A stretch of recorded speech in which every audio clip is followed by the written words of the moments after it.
Good day, everyone. I will be discussing urinary screening of the different metabolic disorders.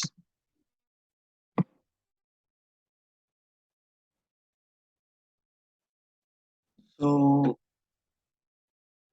metabolic disorders are actually divided into two. No? We have this what we call overflow disorders and renal type disorders. What's the difference between the two? When we say of overflow disorders, these are actually diseases which result from disruption of a normal metabolic pathway that causes increased concentrations of the non-metabolized substances. In simpler terms, these are actually diseases which results when there is any deviation from the normal metabolic pathway causing accumulation of the different substances. When we say renal type of metabolic disorders, this refers to disorders resulting from accumulation of the different non-metabolized substances due to failure of your kidneys to excrete those substances out.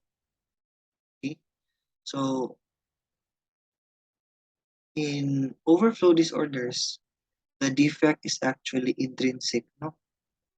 Maybe due to that specific enzyme in the normal metabolic pathway being absent or deficient, such that there is now accumulation of the different substances to be metabolized since they are not actually metabolized due to the absence of the enzyme.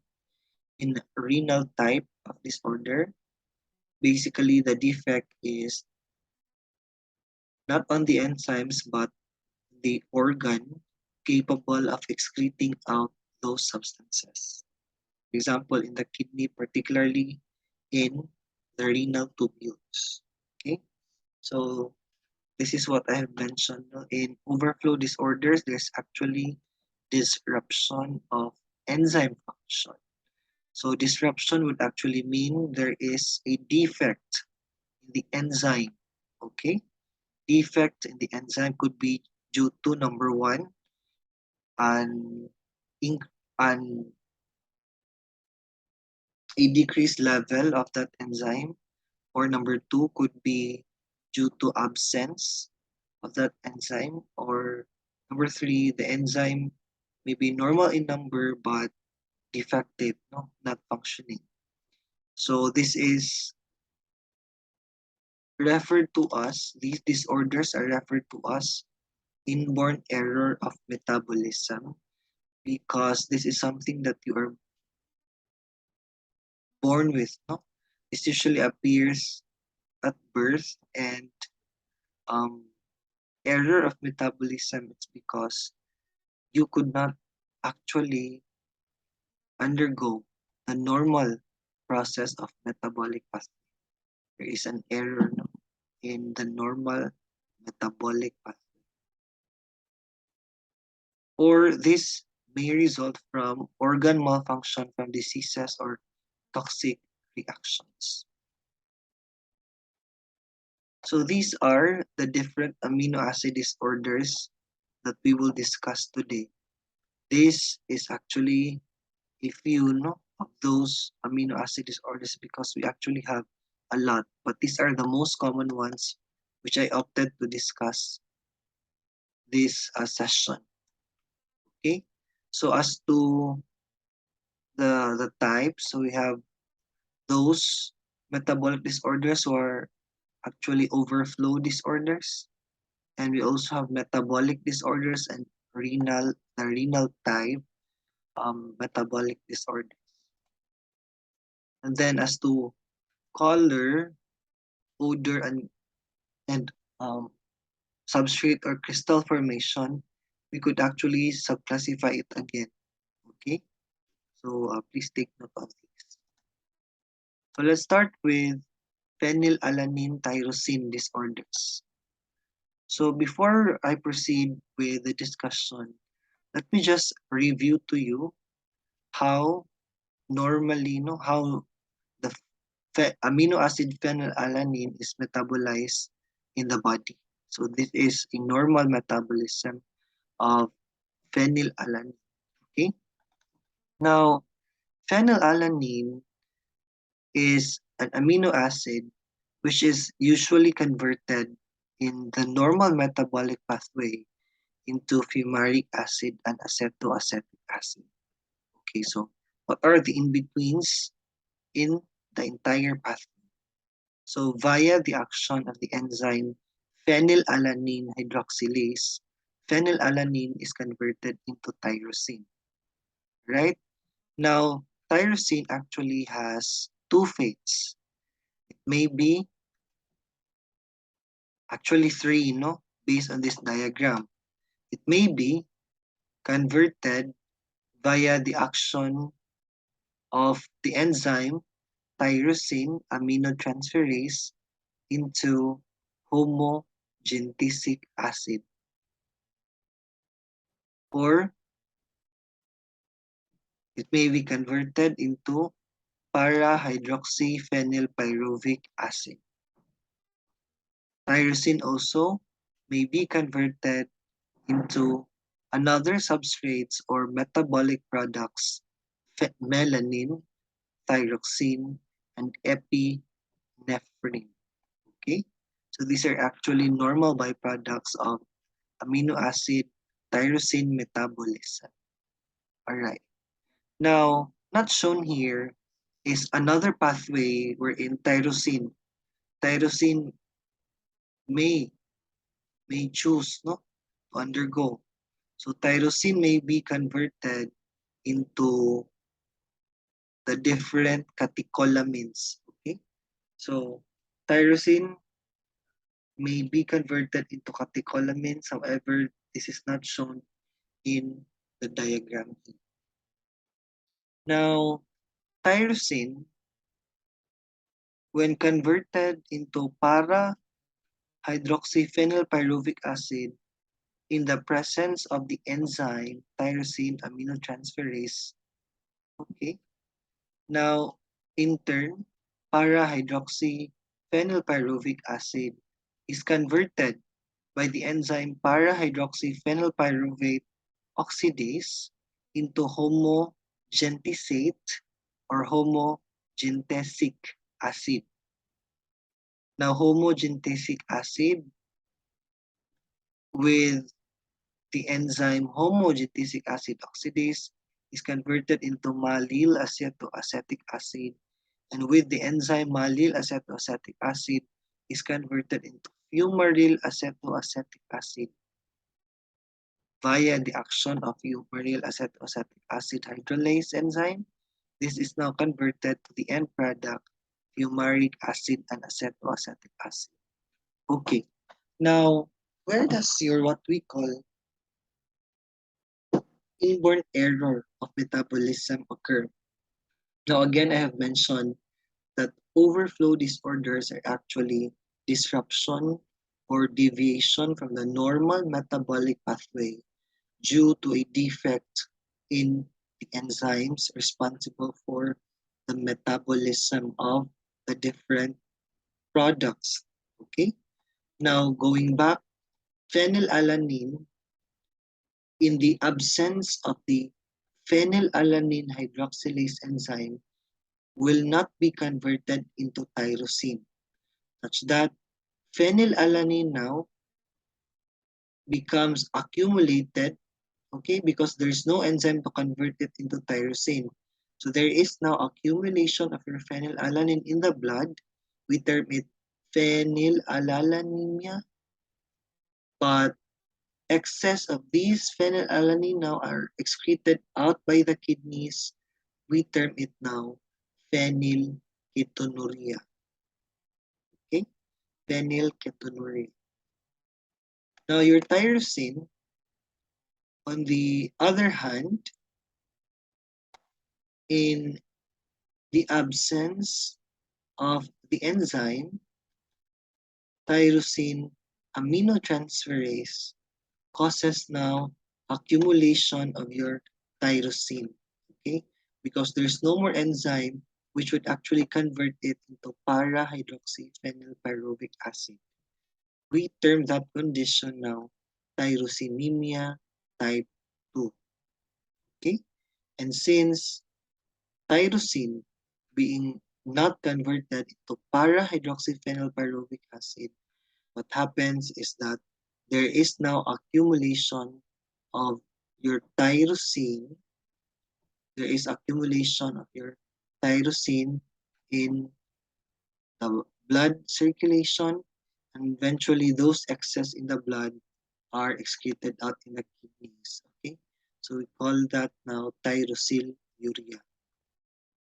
Presence of tyrosine in your kidneys, excreted out in the urine. Okay, now other metabolites that may accumulate in tyrosinemia type 2 are para-hydroxyphenylpyruvic acid and para-hydroxyphenylactic acid. Now, in the absence of the enzyme or any defect or a deficiency of the enzyme, para-hydroxyphenylpyruvate oxidase, the metabolite para-hydroxyphenylpyruvic acid will not be converted into homogentisic acid. And so there will be now accumulation of your para-hydroxyphenylpyruvic acid and the other substrates no, that comes before it. And we term it now that condition tyrosinemia type 3. Now, homogentisic acid and in a defect in homogentisic acid oxidase produces now a condition we call Alkaptonuria. Okay? Now, what I want to point out here is that your homogentisic acid is actually a substance which, when exposed to air, becomes black. Now, that's why in patients with alkaptonuria, what happens is that when your urine is exposed to the air, there will be turning, no? The color will turn into black, which is which represents oxidation of your homogentisic acid. Now, in the absence of the enzyme mallyl acetoacetic acid isomerase, this causes now accumulation of that substrate, mallyl acetoacetic acid, and so we term that condition now tyrosinemia type 1B. In the absence of fumaryl acetoacetic acid hydrolase, there will be accumulation of that substrate now, this substrate, fumaryl acetoacetic acid, and we term that condition tyrosinemia type 1. And in the absence or a defect of fumaryl acetoacetic acid hydrolase, there will be accumulation of this byproduct now, and we term that condition also tyrosinemia type 1A, no? A and B. Okay. Now, Phenylketonuria was first identified in Norway by Ivan Felling in 1934. Now, how was this discovered? No, there was actually a pregnant woman who had children with mental retardation, and one of her children had urinated, and she described that urine having a mousy odor. Okay, that's why patients with phenylketonuria is actually associated with a mousy odor urine. Okay. Now, this is the most well-known of the amino acidurias, and if undetected, results in severe mental retardation. So again, what's the enzyme defect in your phenylketonuria? Okay, what enzyme? Phenylalanine hydroxylase, in which now your phenylalanine is not converted to tyrosine. Okay? And remember, going back to the pathway, okay? One of the products of phenylalanine conversion into tyrosine is melanin. Now, you learned before that melanin is actually the pigment, okay, the substance responsible for skin coloration, no? Brown or black skin coloration.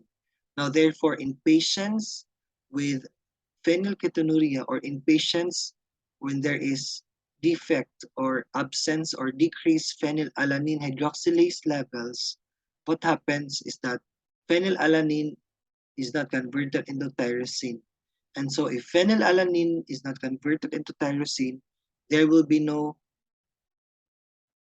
conversion of your tyrosine to melanin.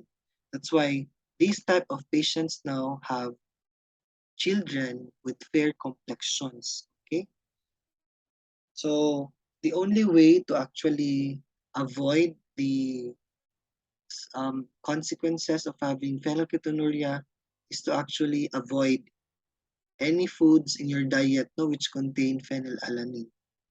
That is to avoid excessive buildup of serum phenylalanine. Now, it is detected in as early as 4 hours after birth, and the cutoff level for normal result is lowered from 4 milligrams per DL to 2 milligrams per DL. The presence of PKU should be detected. And the test to detect the presence of phenylalanine in the urine is what we call the ferric chloride tube test. Okay, so how is this done?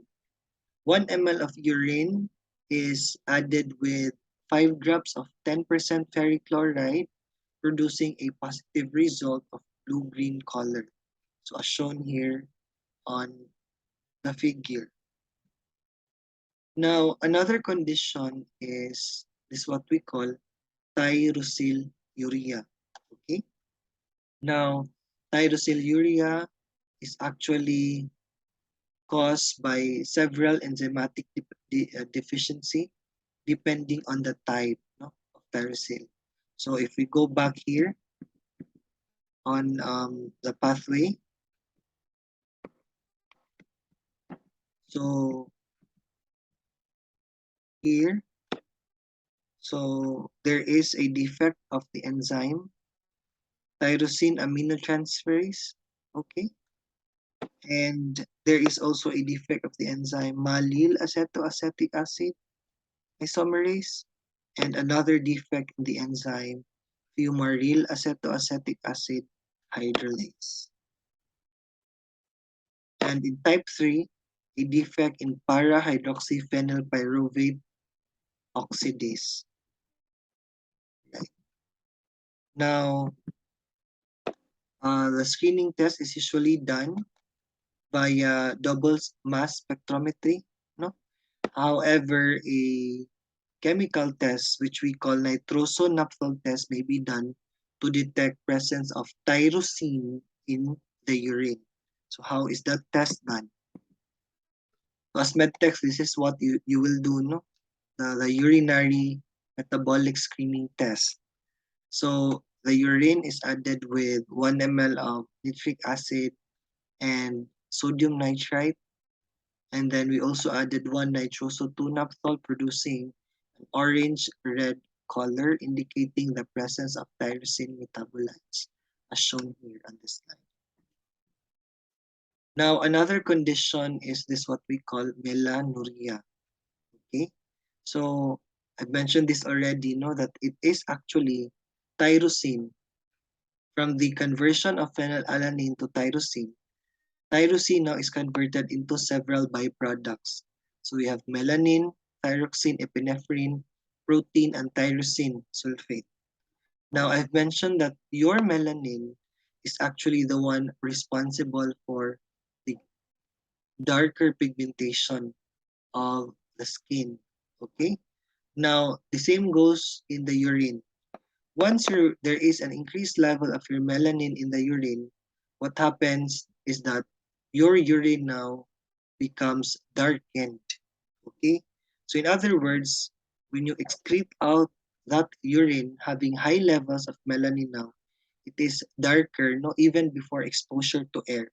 Its main difference between Alkaptonuria is that when you urinate, it's yellow first in Alkaptonuria, but upon exposure to air, there is oxidation of your homogentic acid found in patients with Alkaptonuria. So it will cause an oxidation of homogentic acid that will produce dark yellow. So urine in prolonged standing in air, open air, becomes darkened in Alkaptonuria. Whereas in melanuria, the urine itself, the urine color itself is dark, no, in the first place after it is passed out. Once it is passed out in the urinary excretion tract. Okay. Now, elevated urinary melanin levels is actually a finding which indicates proliferation of the normal melanin producing cells na seen in malignant melanoma. So again, tyrosine is the one being converted into the normal byproducts, melanin, tyrosine, and epinephrine. Okay, comparing it with your alkaptonuria, the defect is in here, homogentisic acid oxidase, and so there is accumulation of your homogentisic acid and exposure of homogentisic acid in air causes its oxidation producing dark color urine. So here now, alkaptonuria. So this occurs of the failure to inherit the enzyme homogentisic acid oxidase or homogentisate oxidase. And you usually see this in infants or newborns in their diapers, no? By the presence of a brown stained or black stained diapers or reddish stained disposable diapers after having the urine been exposed to air in prolonged duration. Okay, so we have three tests that is used to detect alkaptonuria. So this is what we do as medtechs. No? So we have the ferric chloride test, the Clini test, and the alkalinization test. Okay, how is it done? So I'll be discussing the most commonly used test in the lab, no? The alkalinization test. So we add 3% of silver nitrate into the urine and it is alkalinized by 10% sodium hydroxide, producing now a black colored urine. Okay? So from the normal yellowish colored urine, and upon prolonged standing, a darker color is developed in patients with alkaptonuria. How does it differ in melanuria? Normally, when you pass out the urine, it's already black. No, black even before exposure to air. That is in melanuria. So we also have this what we call branched chain amino acid disorders. And the branched chain amino acids are leucine, isoleucine, and valine. The most commonly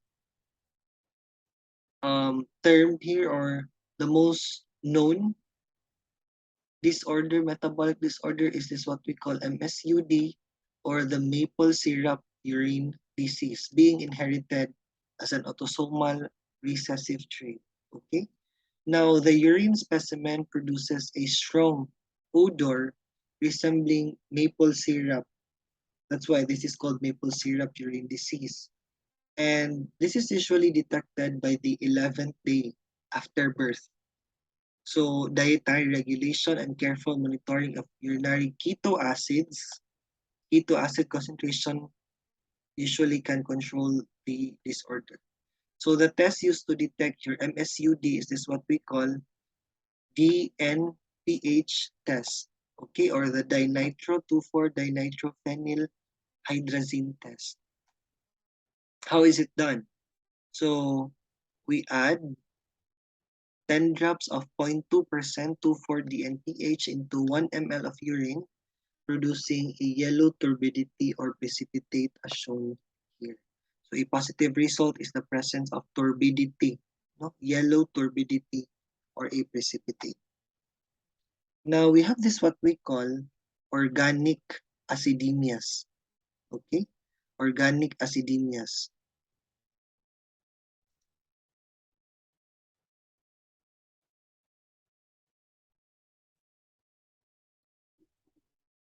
Okay? So we have this what we call organic acidemias. And the amino acids which are often accumulated or involved here are isovaleric, propionic, and methylmalonic acidemia.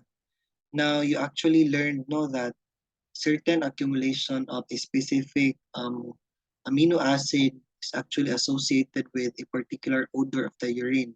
So you have learned in phenylalanine accumulation, we have musty or mousy odor urine, and in MSUD, okay, this is associated with maple maple syrup disorder due to what again amino acids, leucine, isoleucine, and valine. Now these are the other conditions no, associated with a particular odor of the urine.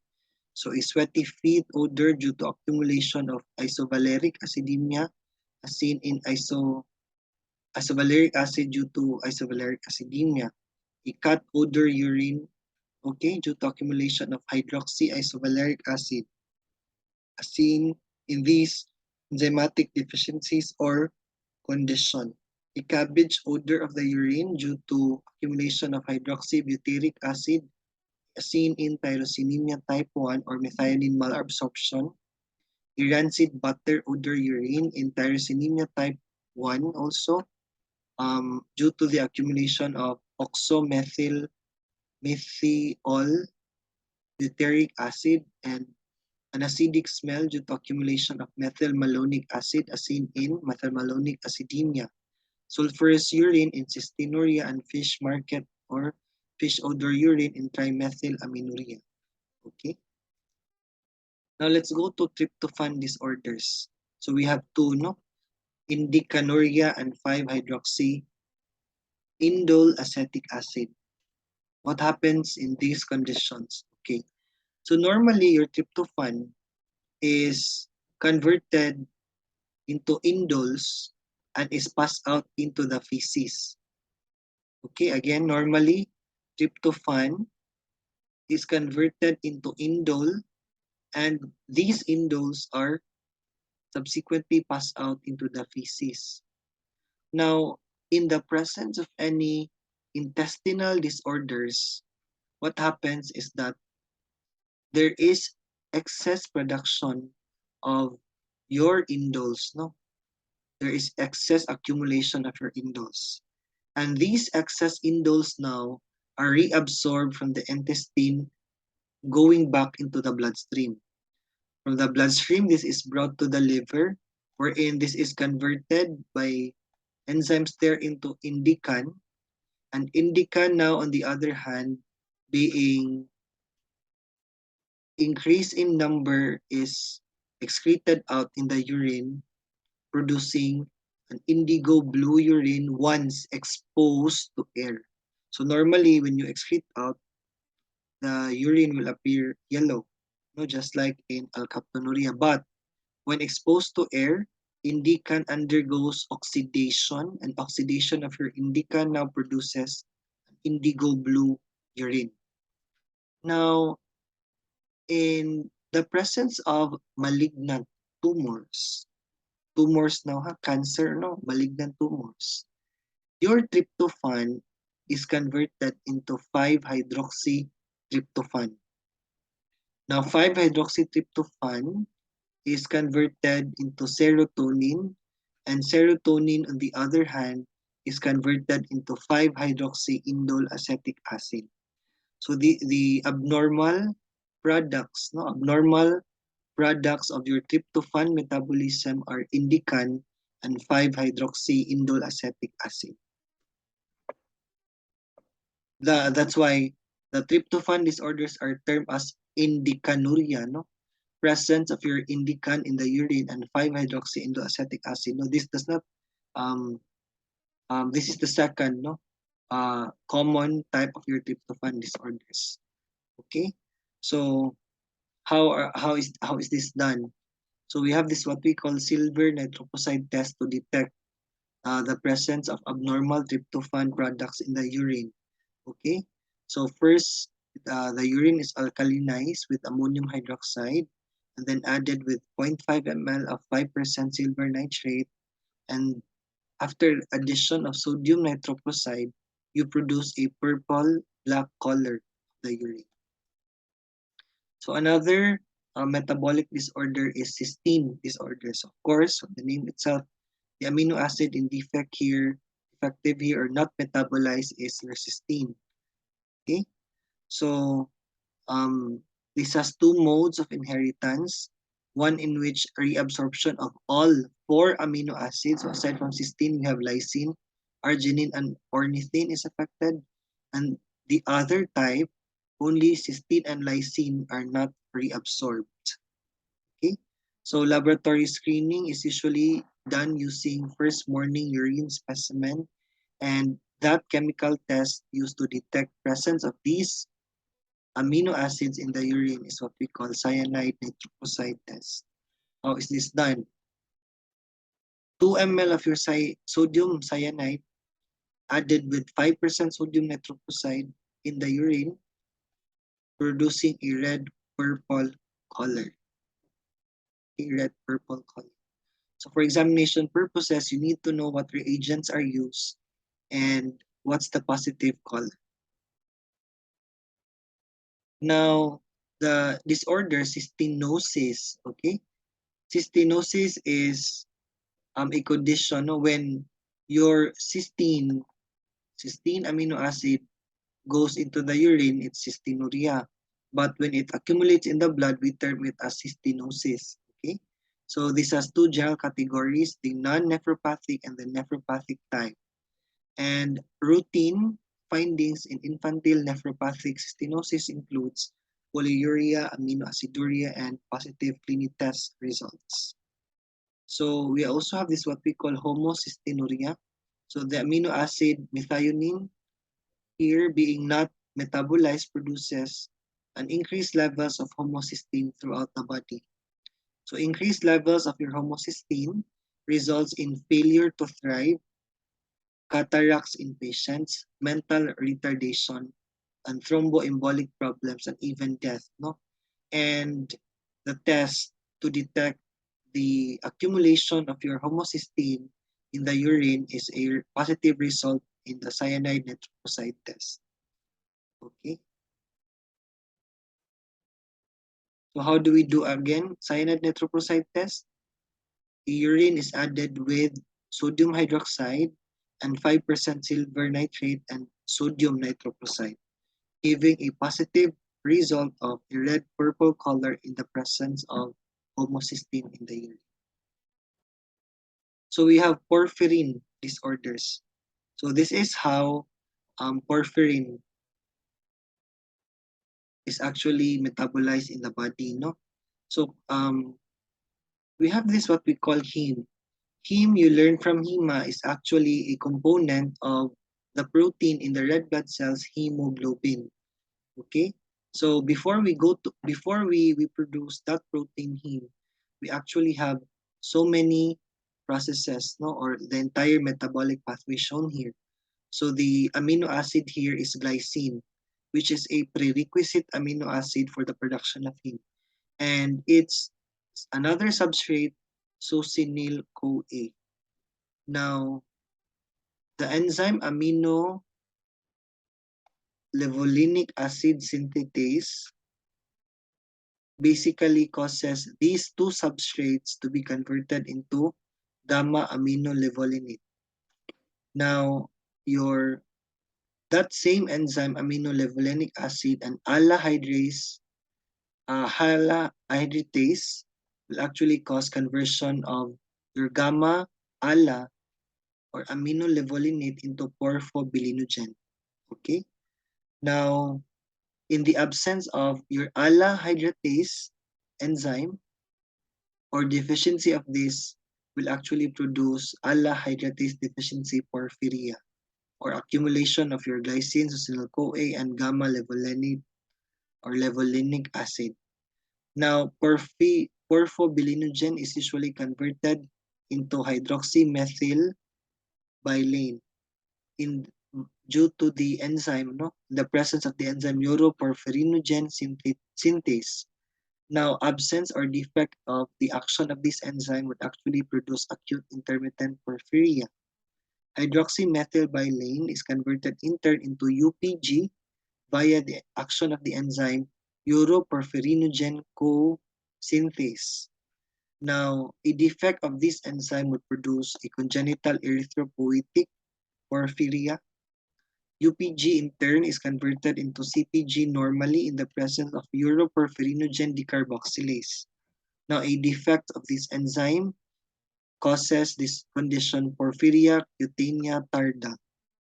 CPG in turn is converted into protoporphyrinogen by the enzyme coproporphyrinogen oxidase.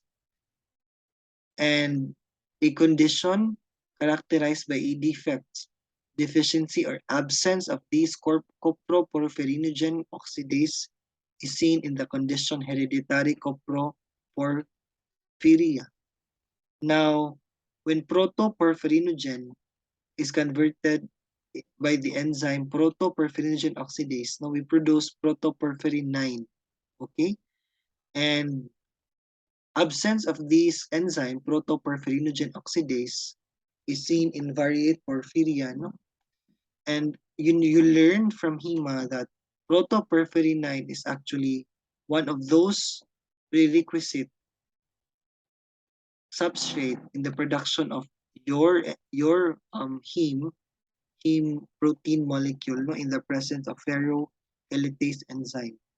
Now, your ferrochelatase enzyme may be defective, deficient, or absent, and this is usually common in conditions erythropoietic protoporphyria. So here is a table summarizing the different common porphyrias with the different elevated compounds and the different lab tests that is done in the laboratory when you work as a medtech. Now, what I want to point out here is that in lead poisoning, there is accumulation of your ALA and protoporphyrin as shown in this diagram, ALA and protoporphyrin 9, because there is inhibition of the enzymes amino-levolinic acid synthetase and ferrochelatase. Okay, so porphyrin disorders are collectively termed as porphyrias, and this can be inherited or acquired from erythrocytic and hepatic malfunctions. And inherited porphyrias are rarer than acquired porphyrias, causing failure to inherit the gene that produces the enzyme needed in the metabolic pathway, which I have discussed a while ago. So we also have this what we call mucopolysaccharide disorders. Okay, so the best known mucopolysaccharide disorders are Hurler, Hunter, and Sanfilippo syndrome. And these mucopolysaccharide disorders basically causes accumulation of your dermatan sulfate, keratan sulfate, and heparan sulfate. So these are actually glycosaminoglycans, okay, or mucopolysaccharides. Now, the only test to detect the presence of these products in the urine, dermatan, keratan, heparan, or the other glycosaminoglycans is what we call CTAB test. And a positive CTAB test is a production of a white turbidity in the spot test.